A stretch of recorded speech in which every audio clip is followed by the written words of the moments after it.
They're brothers, but so were Cain and Abel. They were into porn, they were into drugs, they were into anything they could get their hands on to make money. They're just nouveau riche dumbasses. Committing deadly sins is the Pirano family's bread and butter. Deep Throat was considered to be the most profitable film of all time. They stopped counting it. They started weighing the money. That's how much money they were making. When this nuclear family goes ballistic, it's because their greed is way thicker than their blood. I had never heard of a betrayal like that. One person that has absolutely nothing to do with this gets killed. It's devastating.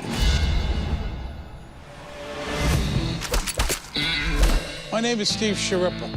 I grew up in a pretty rough neighborhood in Brooklyn, New York.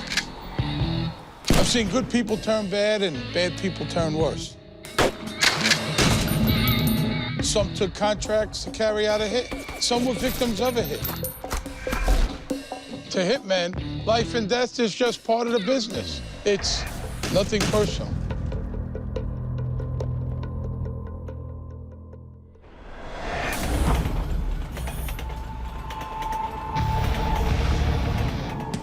January 4th, 1982, Brooklyn, New York. Joseph Pirano and his son, Joe Jr., are going to a meeting with their Colombo crime family bosses. What they don't know is they're heading into an ambush. What makes it even worse is the plan to kill them has been hatched by Joe Sr.'s business partner, his big brother, Tony. I had never heard of a betrayal like that, where a brother would actually come in and ask that his brother and his nephew be killed. To me, it was unbelievable.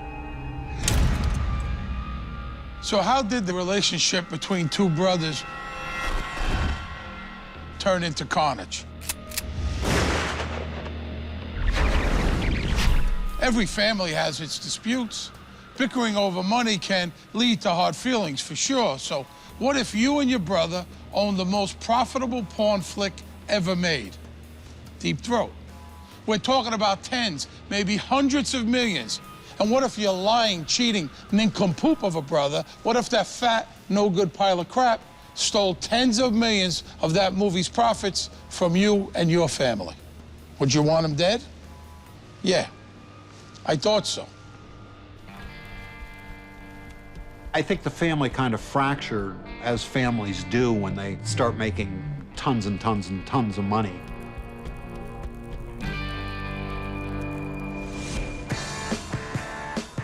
It all started in happier days.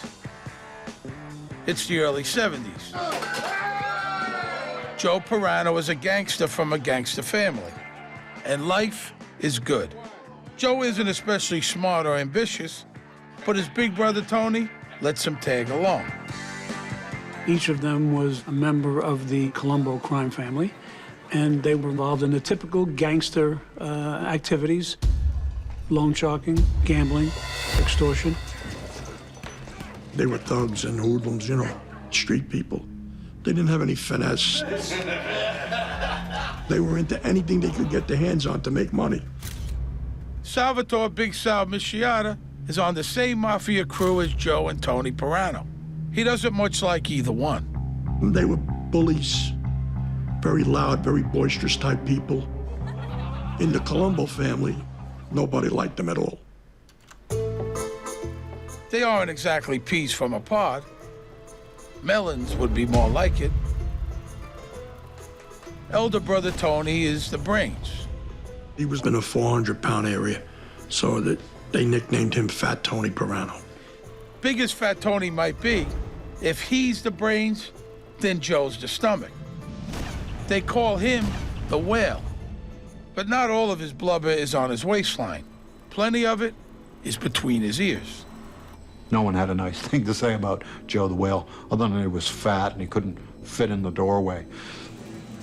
The brothers have a nice little racket making dirty movies that play to perverts and peep shows.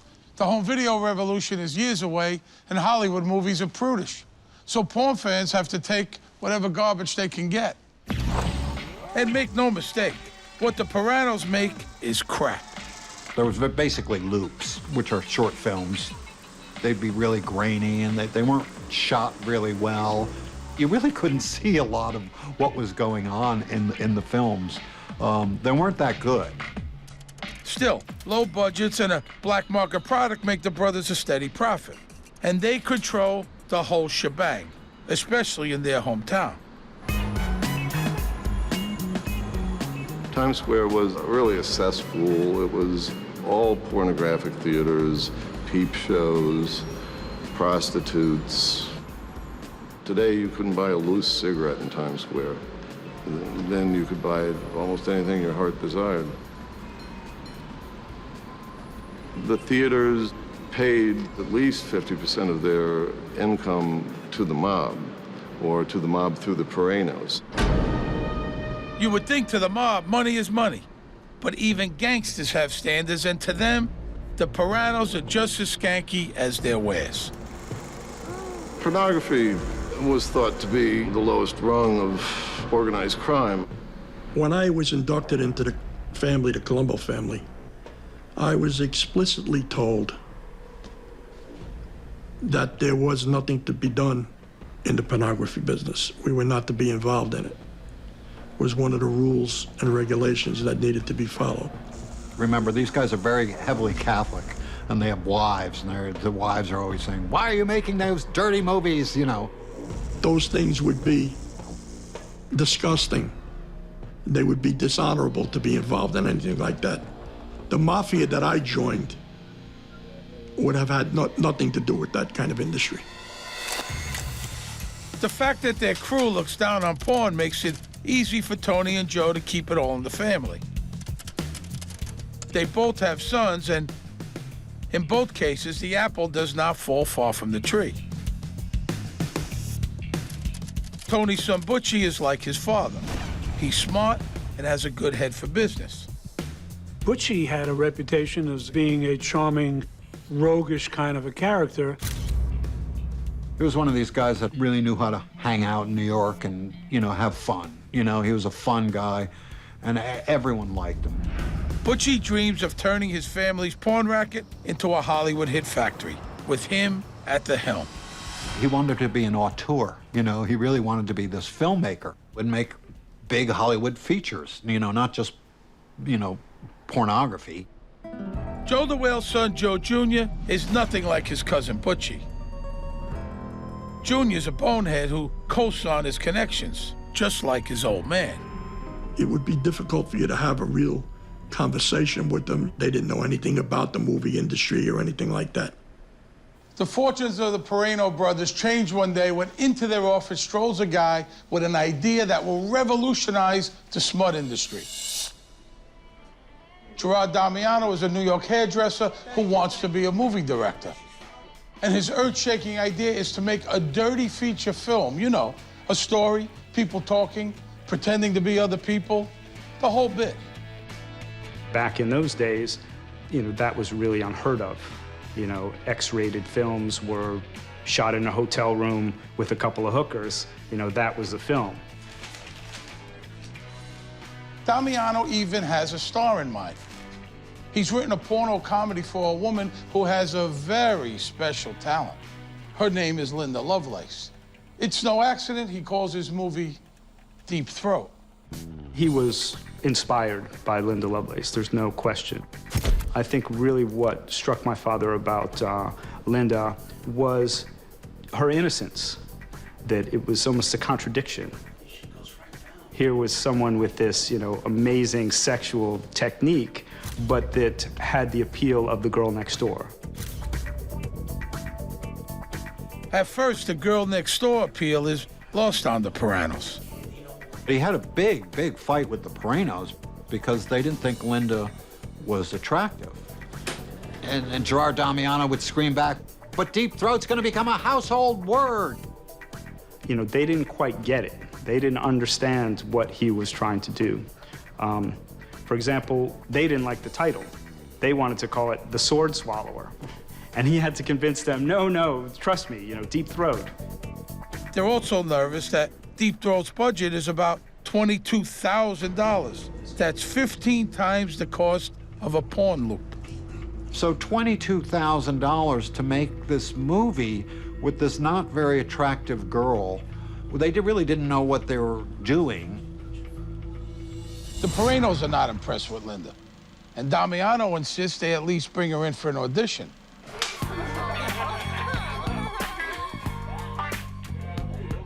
But when they experience her special talent firsthand,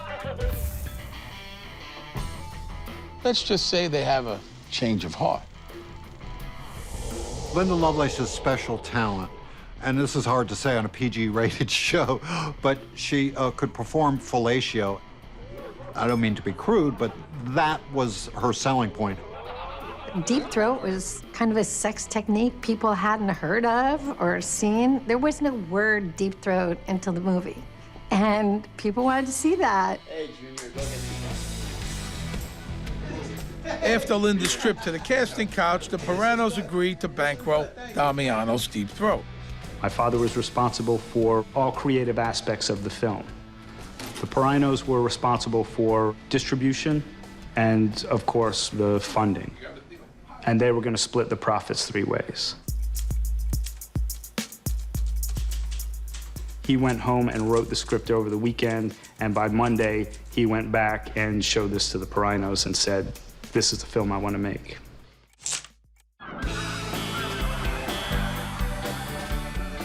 Miami, winter 1972. Damiano takes just 6 days to shoot his movie. My father, he did everything in that movie except get laid. He came up with the idea, wrote the script, he did the editing. He was involved in every aspect of that film from beginning to end. At the time, I was 7 years old. We were on the set, and the atmosphere was very exciting. You know, my father never allowed us to be anywhere near what they called the nitty-gritty. When they were filming the sex scenes, we were ushered, you know, off the set. But, you know, we were very aware that our father was a filmmaker, and we were proud of that, you know, and we were raised to believe that there wasn't anything wrong with sexuality. The big question is, will it make money? Oh boy, will it. Deep Throat goes on to become the most profitable porn film ever made. Tony and Joe Pirano and their sons Butchie and Joe Jr. are poised to become mega millionaires. Their family fortune is built on a foundation of lies, exploitation, and threats of violence. What could possibly go wrong?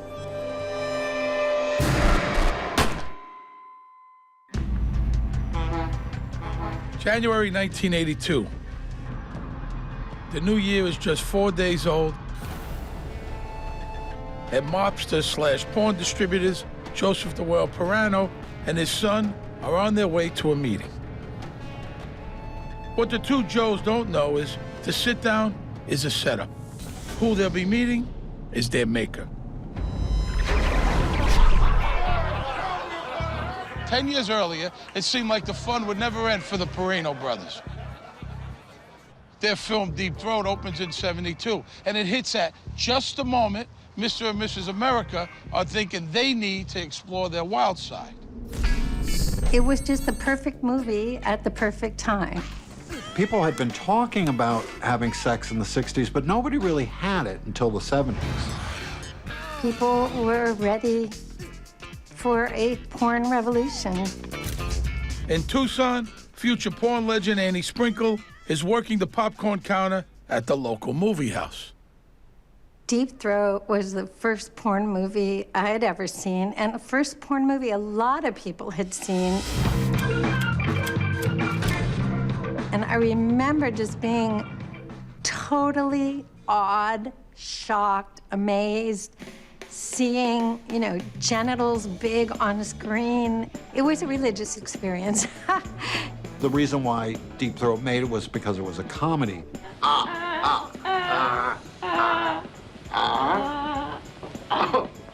Well, there it is, you little bugger. There it is. It was a lot of fun.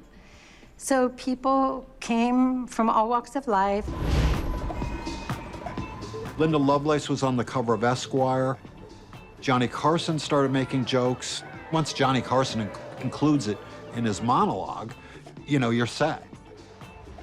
Deep Throat was happening. It was the film to see, and everyone was going to see it. And I remember working in that ticket booth and just the cash coming through. It was unbelievable. I couldn't sell tickets fast enough. The success of Deep Throat means the Pirano brothers go from bottom-feeding pariahs to filthy rich, big-time earners for the Colombo crime family. The Piranos revolutionized the porn business and brought the mob into it in a big way. The mob is like a chameleon. They're always changing. They always want to supply whatever it is to the people, whatever they want. And as society changed, they changed right along with it. Publicly, the mafia has always been against pornography, but they're in the life to make money. When porn became big, the mob was standing right there, ready to give them whatever they wanted. It was just making so much money. And the rest of the mafia realizes that it's a product like drugs were to the mafia in the 50s, that they could make hundreds of millions of dollars. It's like heroin. So basically, everyone started making porn films. You know, anybody that believed in the old folklore and all the old stuff about honor and integrity, that was all gone by the wayside. It's like a whirlwind, like the tornado was taking over. The mob was absolutely out of the honor business, and it was strictly a money-making enterprise now. Butchie produced the film, but it's Tony and Joe's distribution network that makes Deep Throat such a winner. Their approach is classic mafia, simple and blunt. They didn't just send the film out and go buy box office receipts. They had their own people there to make sure they got every dollar. A guy would fly the prints in, give it to the theater owners and say, we want 50% of this at the end of the week. They want to make sure their numbers were accurate. So I think people got a few bucks an hour to sit there at the door counting how many people went in. So they had a very tight control on the distribution. This method is so effective, the Pirano's office is soon swamped with cash. They stopped counting it. They started weighing the money. That's how much money they were making. There was money from the floor to the ceiling, and they didn't want to leave because they were afraid the place would get broken into. If there is a break-in, it'll probably be their friends with crowbars. I mean, there's no loyalty in this crowd, not when it comes to piles of cash. Director Jerry Damiano finds that out pretty quickly. The Piranos decide to cut him out of his share of the film's profits. My father began to understand who he was dealing with. So when they made him the quote-unquote offer he couldn't refuse, he felt that he was lucky to get out of there with his life. They pay him $25,000 to go away for good. They say money changes people, but that's not true. What it does is give people the means to show you who they've been all along. So who are the Piranos, really? Fat Tony is a businessman. He invests in real estate and garment companies. He runs them all just like an old-school mobster. Of course, that's exactly who he is. Fat Tony and Butchie, they weren't one-trick ponies. They used the money that they got from Deep Throat to branch out. Butchie Pirano wanted to be a filmmaker more than he wanted to be a mafioso guy, so he went to Hollywood.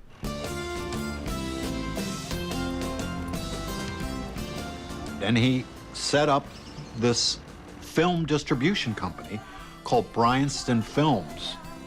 Butchie's good at it, too. They had about 20 hits in the first year of their business. Butchie's company distributes the Texas Chainsaw Massacre, Bruce Lee's Return of the Dragon, and Andy Warhol's Frankenstein. Basically, they had their fingers on the pulse of pop culture and really took some chances and made quite a bit of money on their own. It was really his niche. He would have gone on to make movies forever. You know, he was just the type of guy that was his thing. He loved it. And as for Joe the Whale and his son, Joe Jr., they have no dreams, just appetites. Who are they really? Jerks, Greedy, low-class jerks. It's who they've always been. And getting rich just makes that crystal clear. I think they were kind of like a white trash family who suddenly hits the lottery. You know, you buy everything. They paraded their wealth, which was not considered a good quality. Here, this is for you. And this is for them. Oh. They're just nouveau riche dumbasses, and so they weren't well thought of. So just when the Pirano brothers and their sons are showing their true colors, comes the time when they need to have each other's backs. Deep Throat might be a national sensation, but lots of people think graphic on-screen sex is obscene. We're here to execute a search warrant on the premises for an obscene movie. And playing it on Main Street, USA, causes a few run-ins with the law. The Piranos and the entire porn industry began to feel the wrath of prosecutors, in the Bible Belt, who went after them using obscenity laws. In 1976, things heat up when a Tennessee prosecutor gets the bright idea of charging everybody who made Deep Throat with conspiracy to violate obscenity laws, Tony and Joe Pirano included. It's a big First Amendment case, and the trial becomes a media circus. It was supposed to be an obscenity trial, but in reality, it was kind of a racketeering trial where they tried to show the mob's involvement in the porn industry. Law enforcement in this country was very, very upset that the mafia was making hundreds of millions of dollars off what they thought was, disgusting, degrading filth. The trial showed that the Piranos were the prime movers in the porn business, that they had produced and distributed Deep Throat, made millions of dollars on it, and were knee-deep in cash. And when the link between the mob and porn profits is made clear, it's an all-out scandal. Mayor Lindsay in New York City came and banned it. They pulled it out of the World Theater in Times Square, and it caused an uproar. When you face hard times together, you really get to know what somebody's made of. Shared adversity is the glue that bonds soldiers and fraternity brothers into lifelong friends. That didn't happen with the real brothers Pirano. Tony goes on the lam, leaving Brother Joe to face the music in Memphis. The blues, of course. The brothers are no longer on the same page because Anthony Pirano Sr. had taken off while the Deep Throat trial was going on, and Joe the Whale took over a lot of the distribution.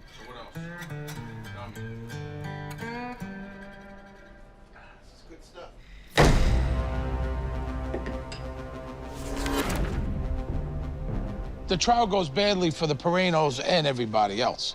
They all get convicted, even Tony, who's hiding out in Italy or on his yacht.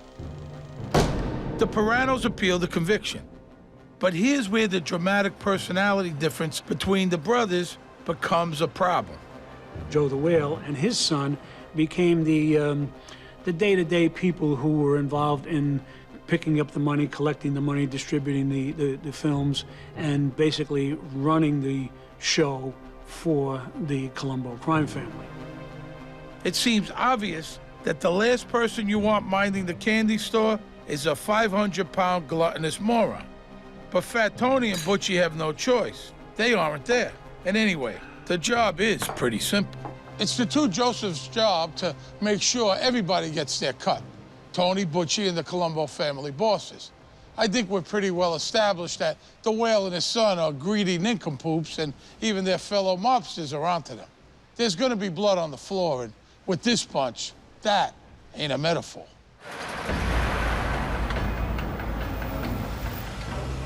Joe Pirano and his son, Joe Jr., think their bosses are coming to meet them to hear how much money they all made on Deep Throat last year. In fact, the only ones joining them will be a pair of shotgun-toting hitmen. How is it that two of the Colombo family's best earners are being set up for a violent end?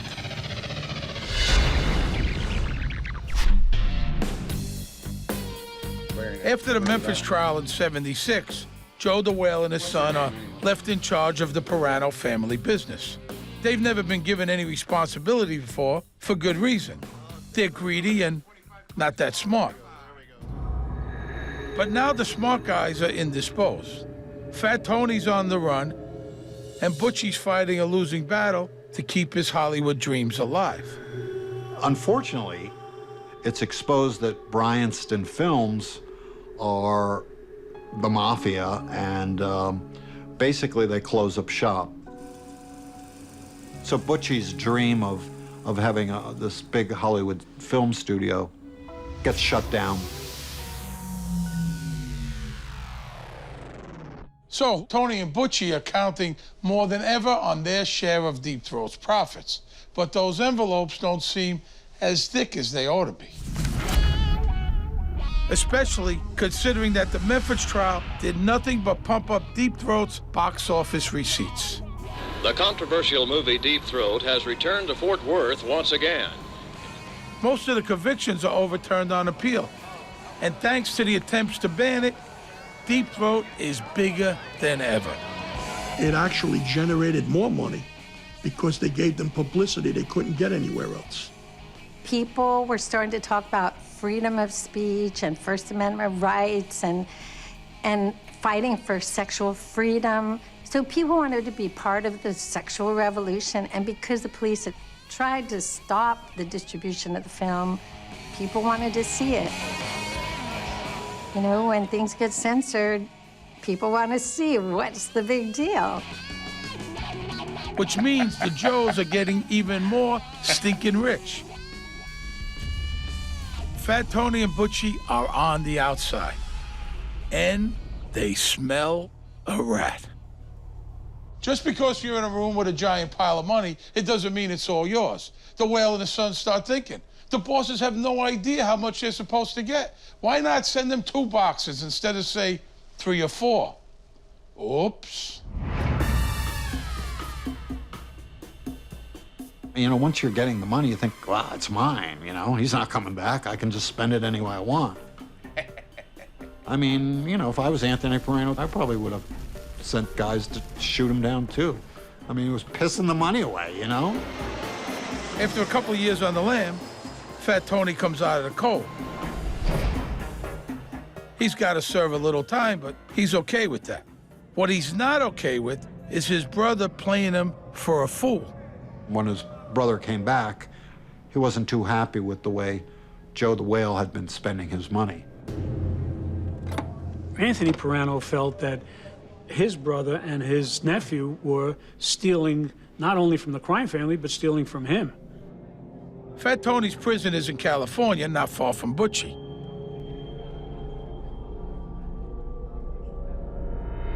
It should be no surprise that the topic of what to do about our thieving relatives comes up now and again.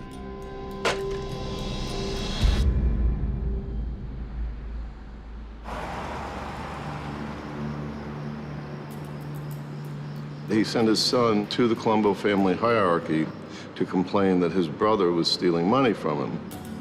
Yeah, hey, Joe, thanks for coming. Hey, listen, we got no problem. He said, my father wants you guys to know what's going on. Running it off and taking everything they're got. He wants my Uncle Joe and my cousin Joey to pay for this with their lives. The Colombo bosses are no strangers to whacking their own. For them, putting bullets in the brains of friends and colleagues is all in a day's work. The Colombo crime family has always been a fractious, violent family that feasted on violence against itself. As bad of an image as I had of the Piranos, and as much as I disliked them all, I still didn't think that they were capable of doing anything like that. I don't think that a human being could ever act that way, to go in and to put his brother and his nephew on the line and ask for their lives for stealing money was unbelievable to me.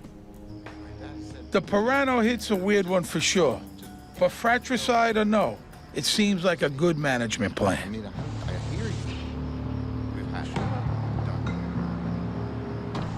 The Colombo interest in the hit was money. They didn't care if you're stealing from the brother. If you're stealing from the brother, you can steal them from us.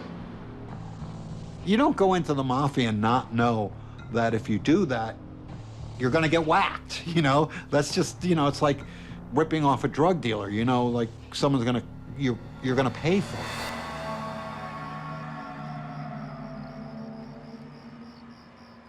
The decision is made. Joe the Whale and his son are to be killed. The hit needs to be planned, of course. But how hard can it be to whack the whale? Clearly, the Colombo family reading group has not gotten around to Moby Dick. Captain Ahab, he had a hard time of it.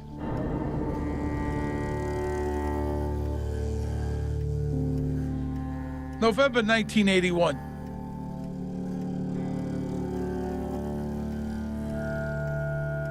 Joseph the Whale Pirano is ambushed in his easy chair and riddled with 5 .38 caliber bullets. It looks like the Colombo family's problem is taken care of.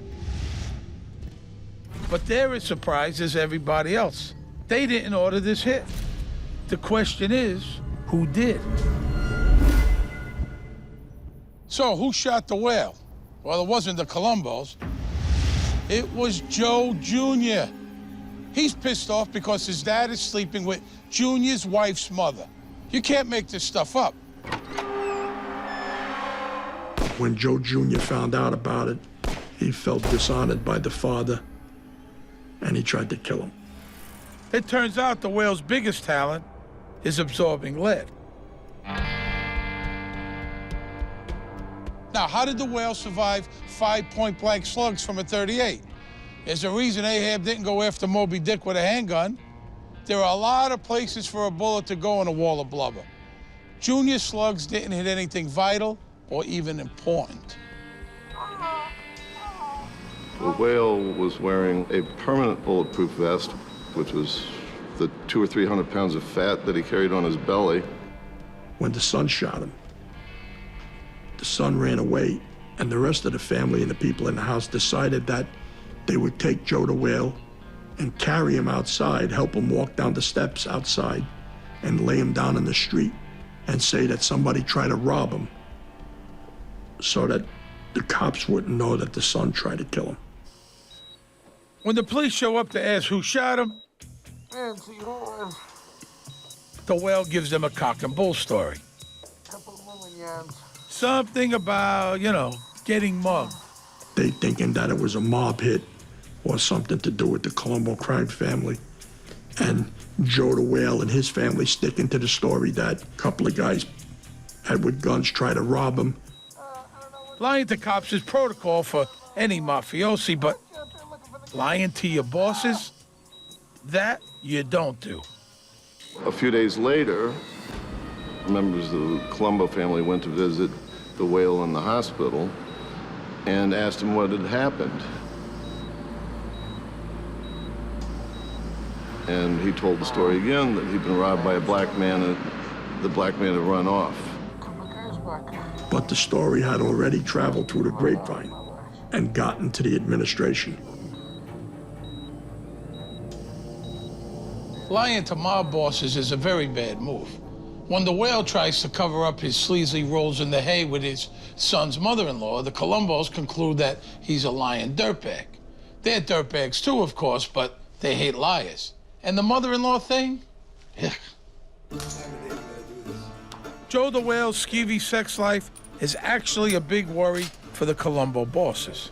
They might be homicidal thugs who scoff at G-Men, but the mob is an awful lot like junior high school. And every Colombo's nightmare is a giggling Gambino. There was an ego amongst all the families. They wanted the other families to have respect for them. You know, and if they put up with some kind of behavior or nonsense like that, the other families would look down upon them, or they'd laugh behind their back. They were very paranoid about being laughed at. So for reasons of pride and greed, the Colombos now really wanted 2 Joseph Piranos stuffed into oversized coffins. They were multi-offenders.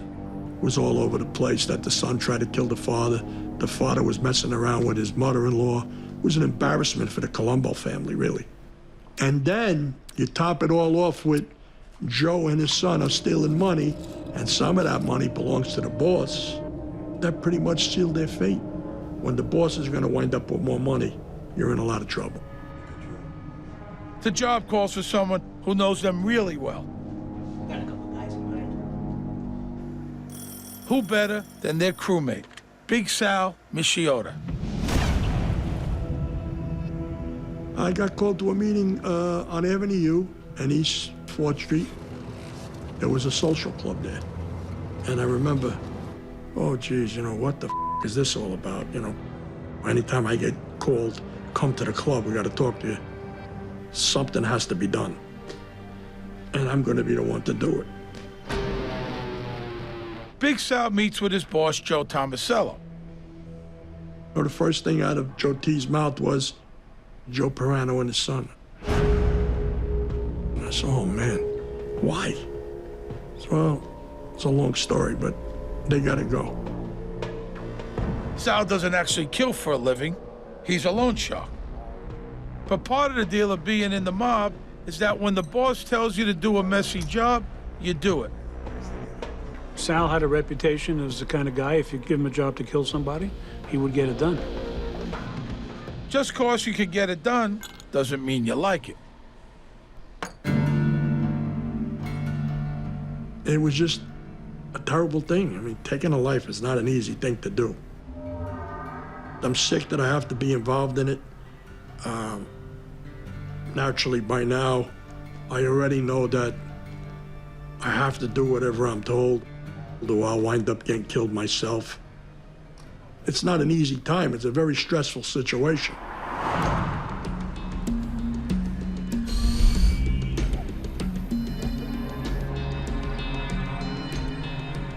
A little anxiety makes for a good hitman. You fuss over the details. Planning a mob hit is not as easy as you might think. Joe the Whale had already survived 5 slugs from his son's .38. Clearly, they'll need serious firepower. Big guys like that, you want to put them down. You know, you're looking for shots to knock them down, knock them off their feet. And then once they're down, you can do whatever you want with them. A shotgun with the 00 buck in it, wow. Untold damage. It hits you and takes your insides right out of you. So that was the gun of choice. As any host knows, it's important that your guests feel comfortable. That's doubly true if you're planning to eviscerate them with shotguns. We had to think along the lines of bringing them someplace where they would be comfortable. So we figured that we would direct them to a place where they were going to meet with the administration and everything was going to be okay. The ruse is a year-end meeting to report on Deep Throat's royalties. Finding just the right location is the key thing.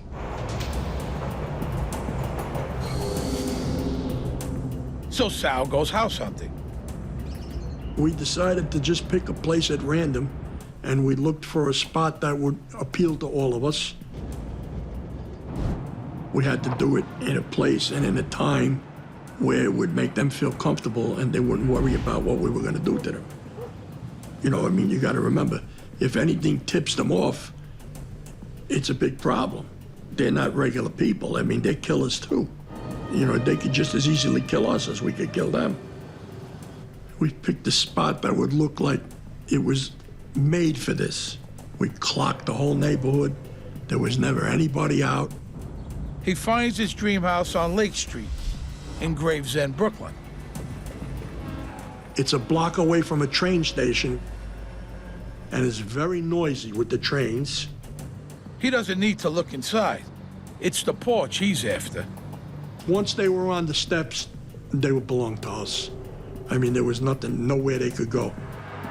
They either had to go up or come down, and they were pretty much trapped. Sal doesn't ask the owner's permission. Why would he? I'd like to pop a pornographer on your porch can lead to some awkward questions. For example, are you going to clean it up after? In fact, lugging a dead whale back to the car is not in the plan. You can't kill them in a house and try to bury them. I mean, look at the size of them. One guy is 500 pounds, and the other guy is, another big guy, 6'3", 6'4". No, we'll have to do it. We'll have to leave them in the street. January 4th, 1982. A car comes to the Del Rio Diner and picks up Joe the Whale and Joe Jr. Father and son are still at odds over the mother-in-law attempted murder thing. But business is business. They think they're in for another dull evening of hiding income from their bosses.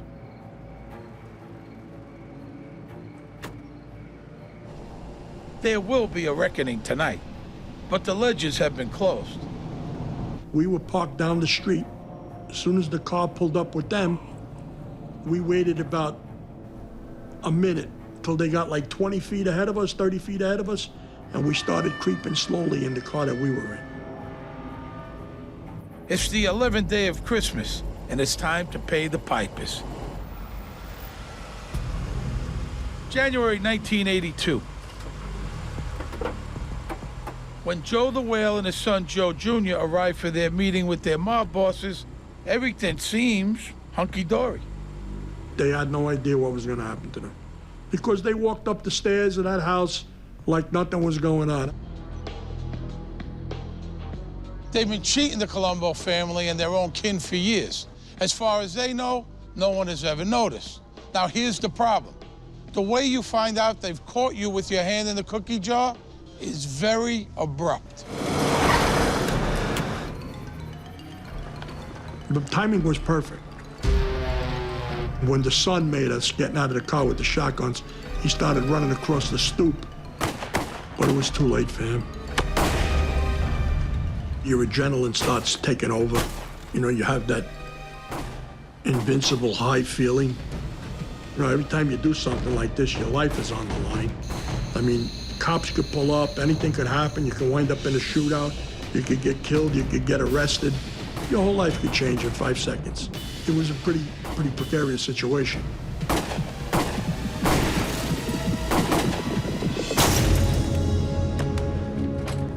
The father never got to the door. He got shot and he laid there, never moved. We were sure that they were both dead. Like I was in survival mode. I wanted to get it done, get in the car, and get out of there.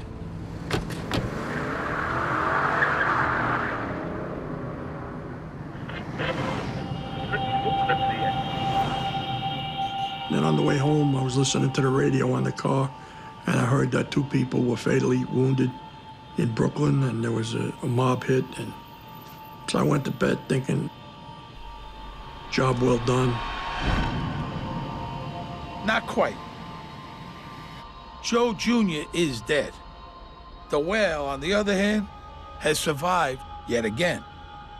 He is not the second casualty.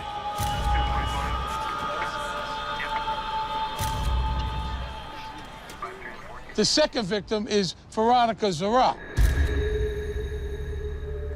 a social worker and the former nun. She's who really lived at 431 Lake Street with her husband, Louis.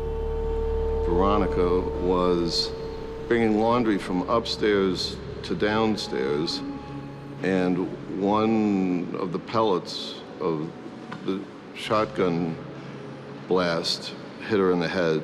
She fell and died instantly.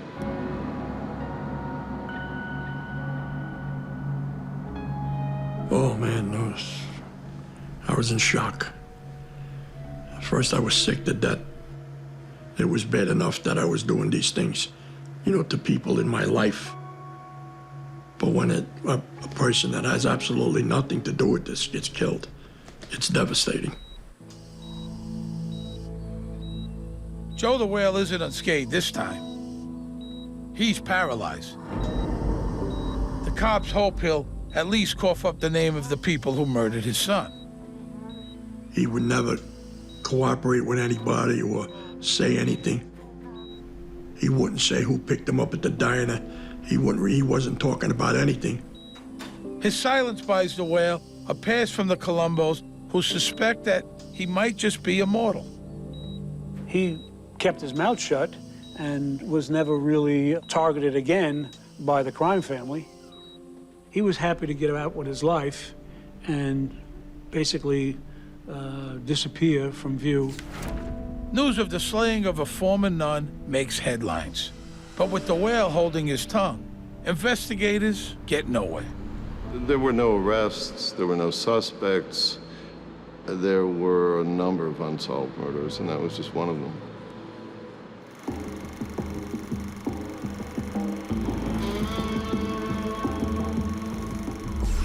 Deep Throat might have changed the world of porn, but nobody involved in it ended up better off. Linda Lovelace seesaws between a porn career and anti-porn activism until she dies in a car wreck. The guy who invented the porn feature, Gerard Damiano, ends up broke in a Florida trailer park. And it was something that troubled him to the end of his life, to see, these people that were essentially murderers make hundreds of millions of dollars, where, he did everything creatively to make this film and walked away with very little, almost nothing. The whale wasn't immortal. He lasts a few years, but complications from his wounds eventually take him to that meeting with his maker. Brother Tony, nephew Butchie, and the Colombos reclaim Deep Throat's revenues. But it isn't long after that, home videos come along. Porn becomes mainstream. The big profits are gone, and the Pirano family just fades into memory. Hitman Sal Michiota gets out of the mob in 1993. He takes the stand against his former gangster pals. Sal spends a few years behind bars, but he's out now. I've never seen this film, Deep Throat. I don't want to see it. To me, it's absolutely nothing. It's brought nothing but trouble and heartache to a lot of people. And Big Sal counts himself as one of them. He doesn't know if it was his shot that ended the life of Veronica Zara. In the end, he knows it really doesn't matter. It's on him. And it doesn't sit well. I pray for forgiveness, and I pray for her. She was a good person that did good for people, and I had a hand in her demise, and it kills me. And, I deal with it every day. It hurts me every day.